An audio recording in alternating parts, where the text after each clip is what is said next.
Hey guys, Marcus Melnick here with Firearm Mentor. Hope you're enjoying my YouTube channel. Don't forget to like, share, and subscribe. These little things are free to you and really help the channel. I appreciate your support. Enjoy. Thank you. The views expressed are not those of local community broadcasting, WYML LP, or its management, volunteers, or underwriters.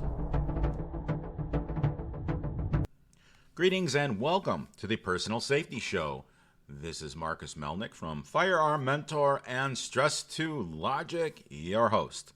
And a lot of things have happened in the world in the last 2 weeks. I did have to run a rerun last week. I have construction around where I record, and there wasn't a really good time to actually do the recording during the day, and at night I have teenagers, and let's just say they're not quiet. And if you have teenagers, you know what I mean. Yelling into video games, running around, playing, having fun. I mean, that's what they're supposed to do. They're teenagers, but it prevented me from recording a good non-interference type radio show. So today we're going to be talking about a lot of things that have been happening in the world.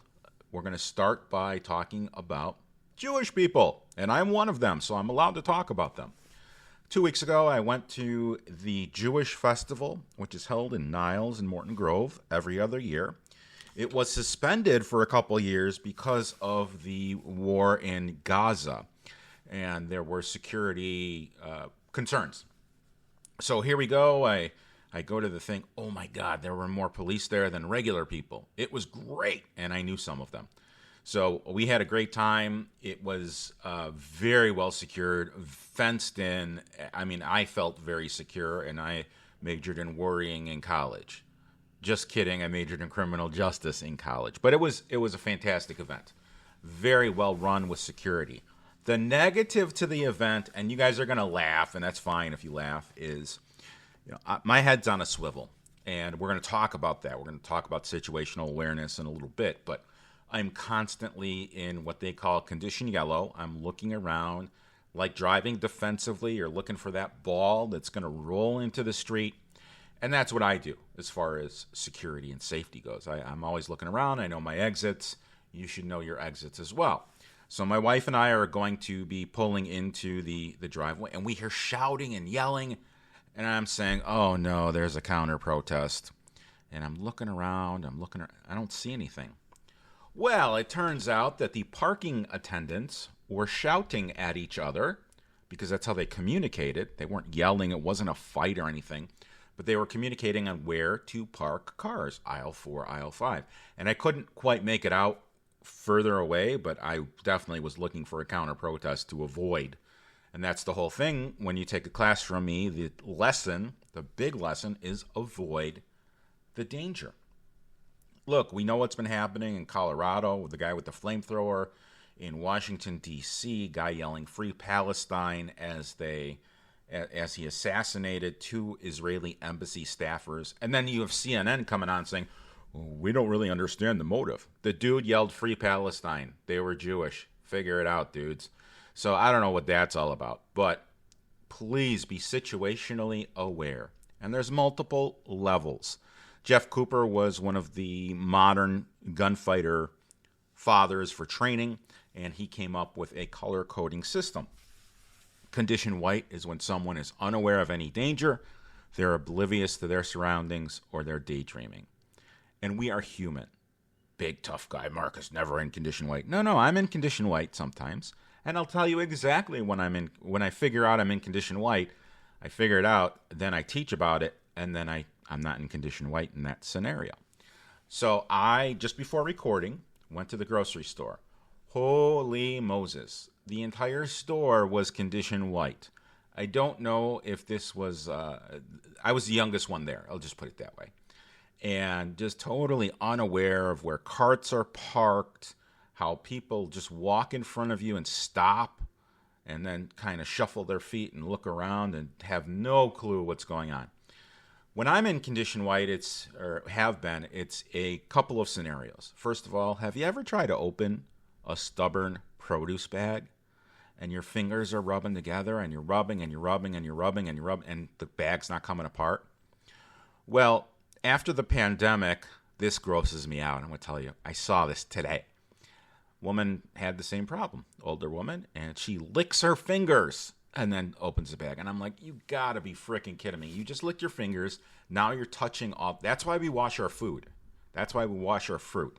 Because there's idiots like that out there who just totally don't get it. That actually happened when I was checking out one time. And I won't go in this person's aisle anymore. Every bag, she's licking her fingers, putting my groceries in the bag, licking her fingers, opening a bag. I'm like, are you kidding? I complained. And then I saw it happen again, and I'm like, I am never getting in this person's lane ever again. And I don't. There's actually, at the local Jewel, there's a young man with Down syndrome, and he is the absolute best bagger. He is so... He balances being careful with being speedy. So he's efficient. You're not waiting on him. And the fact that he has Down syndrome is neither here nor there. I was just being descriptive. But I get in his, when he's working, I get in his aisle because I know my bread's not going to be squished. The eggs aren't going to be broken. He's careful. He loads the heavy stuff in the bottom of the cart. Guy's smart. He should train other people.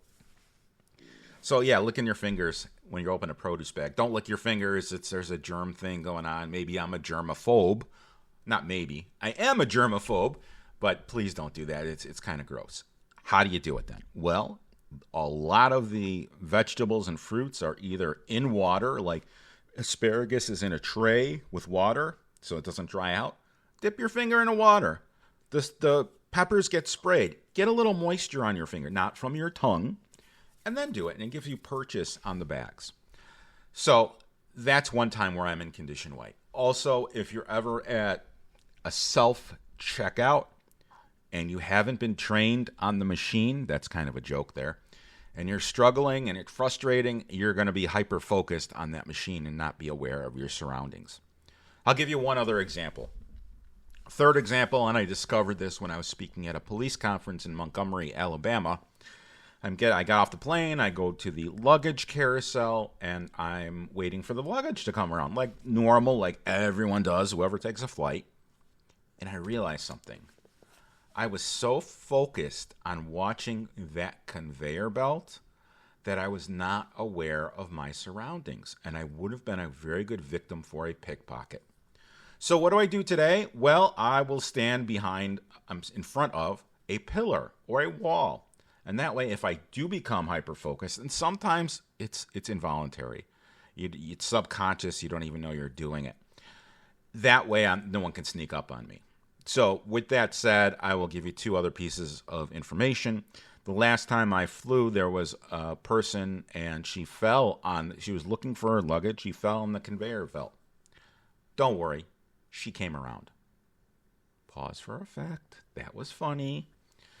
So that's my little tidbit for everyone on condition white. Condition yellow is when you're in a relaxed state of alertness. This is the level that you should be at. You're not in any danger, but you're looking around. You're aware of your surroundings. It's kind of like driving defensively. When you drive defensively, particularly when you're in a neighborhood, it could be suburban, it could be rural, it doesn't matter. You are looking for hazards. You're looking for that person who did not look before they opened their driver door so you don't take off the driver door. You're looking for that ball that's going to roll into the street because kids are playing, and let's face it, balls roll into streets. So that is condition yellow. There's no danger, but you're aware of everything that's going on. You're using all of your available senses: sight, sound, smell. Smell? Yeah, if someone's covered in feces, that's an indicator that there's something wrong. So yes, so smell or lack of bodily care, BO, body odor, those are indicators that something might not be correct in American society. Now, I understand there are other countries in Europe, and deodorant is either optional or not used at all. And when that happens, it emanates foul stench. So that could be something, or it could be that the person's just from a foreign country and didn't get the whole let's not stink up the room type message. So that's condition yellow, your relaxed state of alertness. Condition orange is something has happened and you don't have a good understanding yet of what has happened. For example, when I was pulling into that that parking lot at Jewish Fest and I heard yelling, boop, I elevated to condition orange. And once I figured out it was just the parking attendants yelling back and forth, I went back down to yellow. Oh, okay, I can relax now. Boom, I went back to yellow. It was great. Condition orange is when you see that ball roll into the street. There is a stimulus, an indicator that something is wrong. Middle of the night, you could hear glass break. You could hear a door being kicked in. Now, one of my students, I can't remember which one, I have a lot of them, told us that he didn't know his father had a gun when he was a little kid. And middle of the night, big crash of glass, 2-story home. The dad retrieves the gun. The son comes out of the room and says, "You have a gun?" He's like, "Go back in your bedroom. I'll explain later." And the dad did exactly what he should have done. He took a defensive position at the top of the stairs. Anyone that's coming up the stairs who is a nefarious character will be in a danger zone or hot zone or red zone, whatever you want to call it. So, what caused the glass to break? Was there a burglar? Stay tuned. After this message, I'll tell you what happened. I want my listeners to know that this is my dream, teaching people about safety. If it weren't for you, if it weren't for my listeners, I couldn't live my dream. So on behalf of my family and myself, I want to thank each and every one of you for allowing me to live my dream. And I also want to continue to live my dream, and I'm excited to continue to spread the word of safety. Recently, I began a new service as a conference keynote speaker. So if anyone would like for me to speak at future events, or if anyone knows of an introduction or would like to discuss how we can work with one another, I'd love to do just that. The keynote speaking website is www.stress2logic.com. That is STRESS2logic.com. If you're aware of any conference speaking engagements where you'd like to have me speak, I'd love an introduction. You can always share my electronic business card, which is Marcus Melnick, MarcusMelnick.com. Now, back to the show. So, glass is broken. The dad got the gun. He's at the top of the stairs. The son is questioning what's going on.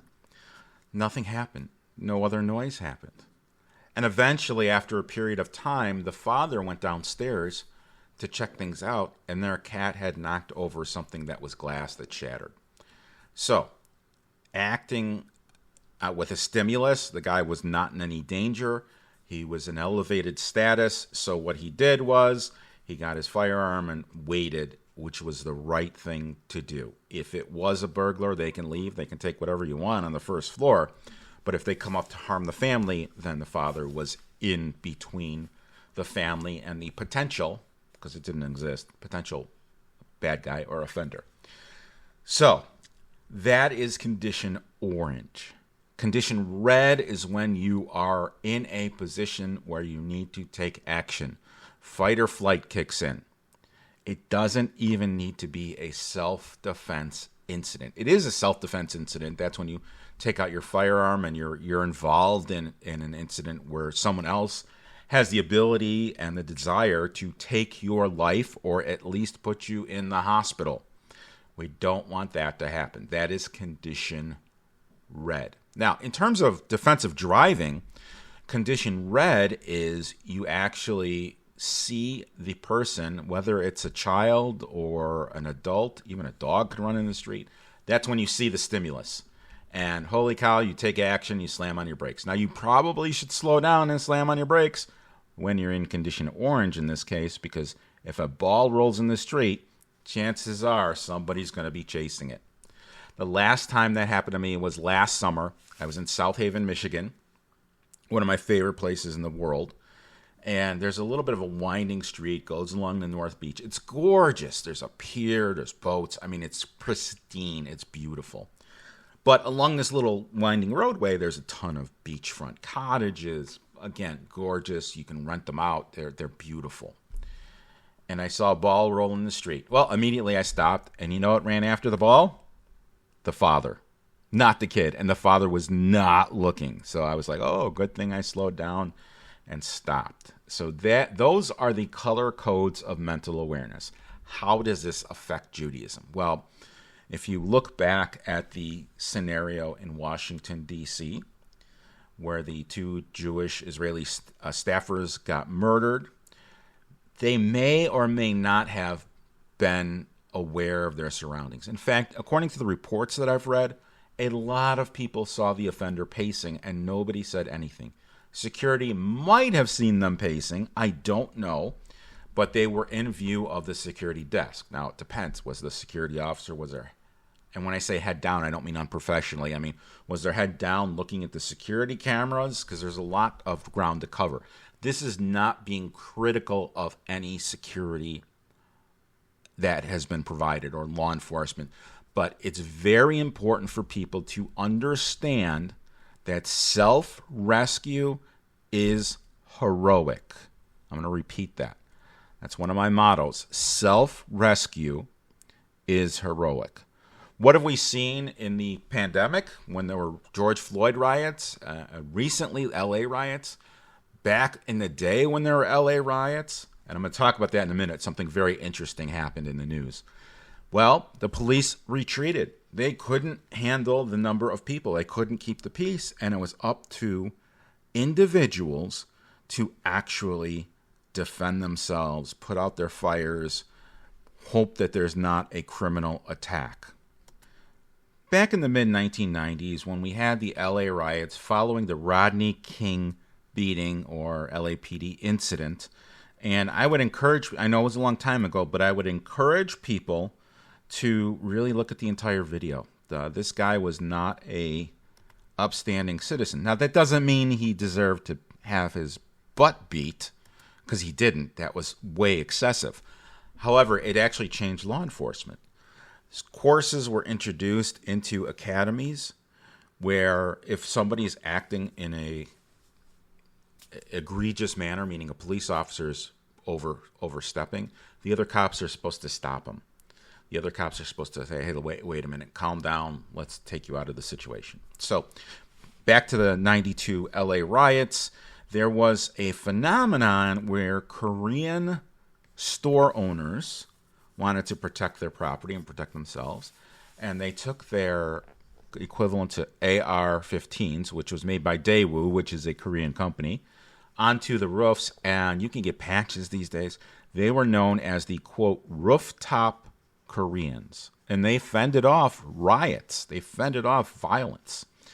So here's the interesting thing. If you're going to be watching this on YouTube, I'll put up a picture of this guy, but a friend of mine, John Coyne, put up something at the Illinois Gun Owners Together I Got Public Group, which is a Facebook group for gun owners. It's a great group. I would highly recommend you join. If you're interested, you do have to answer a few questions to get into the group just to make sure that you are not a bot.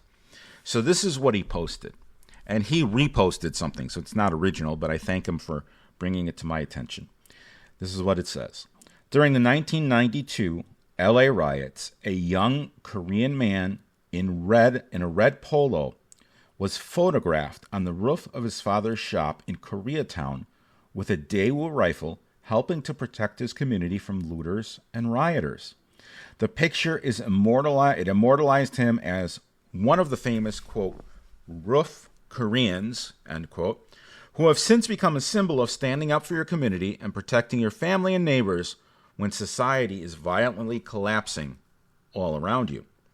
Well, it's rumored that a young man named Kenneth K. Lee, that was his name, but Kenneth Kyul Lee of Koreatown, Los Angeles, is also the name of currently the U.S. Ninth Circuit Justice who struck down California's high-capacity magazine ban.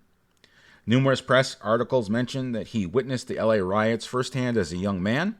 He later went on to get his undergraduate degree from Cornell University and his Juris Doctorate from Harvard Law School. He's the first Korean-born judge to serve on the U.S. Ninth Circuit Court of Appeals, appointed by President Trump in 2018 and confirmed by the U.S. Senate in 2019. So here you have a member of the judiciary who actually experienced mass violence and has a case where he's ruling on something that helped him avoid mass violence. Wow. How ironic is that? It is absolutely amazing. I'm very, very happy that he is one of the leaders. Now, there's people out there who have been in mass violence situations who are vehemently anti-gun. And while I might not agree with them, that's okay. Their experience has led them to the conclusion that guns should be banned, and that is their opinion, just like my opinion is the opposite of that. Nothing's wrong with either opinion, and I do want to comment and maybe pontificate and get on my soapbox about the Second Amendment being a, quote, God-given right. Ladies and gentlemen, let me tell you something, and I am a student of criminal justice. I have been studying criminal justice, the law, the history of laws, for my entire life, actually since I was a teenager.